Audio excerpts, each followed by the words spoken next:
We're making spicy chicken burgers, and these are 534 calories per burger and 47 grams of protein. I've cooked them 2 different ways so you can decide which way you like the best, and they're quick, they're easy, they're cheap, and they're delicious. Let's jump straight in. Now there really isn't much to this. We're going to need 3 large chicken breasts. These are boneless and skinless. What we want to do is butterfly them, so slice them in half horizontally to open them up, then slice down the center into 2 even-sized fillets. If some are a little bit thicker, you can bang these out with a meat tenderizer or mallet, or even use the bottom of a pan if you don't have one of those. Just try your best to get them the same size. Once the chicken's cut, place it into a bowl and add in 2 teaspoons each of onion and garlic powder, 1 teaspoon of smoked paprika, half a teaspoon of your favorite chili powder, and you can also add some dried chili flakes. Season to taste with salt and cracked black pepper. That doesn't mean actually to taste, just season it to how you like. Then mix this around, make sure everything is coated in all of that seasoning, and you should have something that looks like this.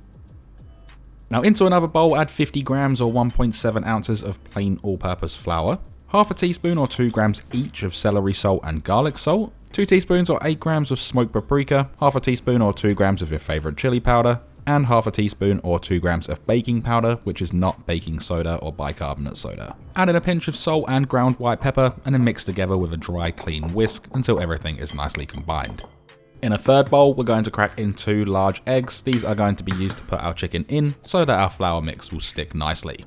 Give them a whisk with a fork, just make sure you break up that yolk, make sure everything is nicely combined, and then we can set up our station, which is the chicken, the eggs, and that flour, and start off by adding the chicken into the egg mix. Make sure you scrape off any excess, and then into the flour, making sure that dredge is nicely coated, also looking out for any dry spots. I wanted to cook these in an oven and in an air fryer just to determine which one would come out better and for you guys to decide. If you're doing it in the oven, place them onto a baking tray lined with parchment paper, give them a light spray of oil, and these can go into the oven at 200 degrees Celsius or 390 degrees Fahrenheit for about 20 to 22 minutes.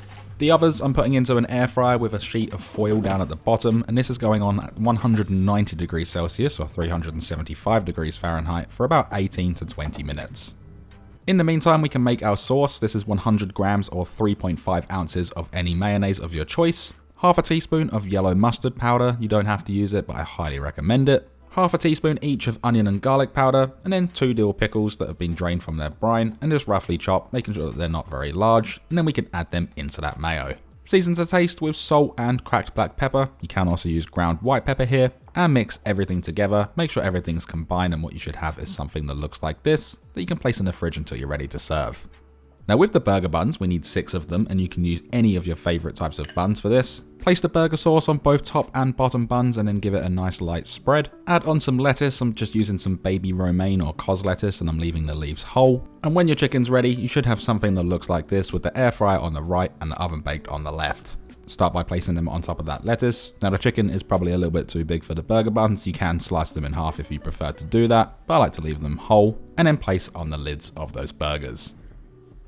That then leaves us with these spicy, crispy chicken burgers. They're super simple to make and they smell fantastic as well. And what we have right here is the final macro card. This is for each individual burger, and the full written recipe as well as the remaining nutrition values are on my website. Now when it comes to storing, I do recommend just storing the chicken alone. It will last 4 days in the fridge and 3 months in the freezer. When you go to reheat it, if it is frozen, just make sure you allow it to thaw overnight. And you can do so in a microwave, in a pan, in the oven, or in the air fryer. And I recommend doing the air fryer because it's the quickest and it's going to get that crunch back. As always, there's one thing left to do, and that is we can then dig in.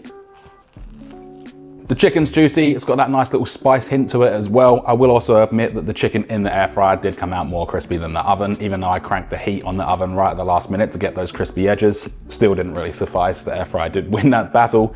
The mayo is really nice, it goes really well with this, it complements that spice, but when I'm saying that, it really isn't that spicy at all. Then obviously the fresh lettuce in the bun, can't go wrong, it is a delicious meal, and I cannot wait for you to try it.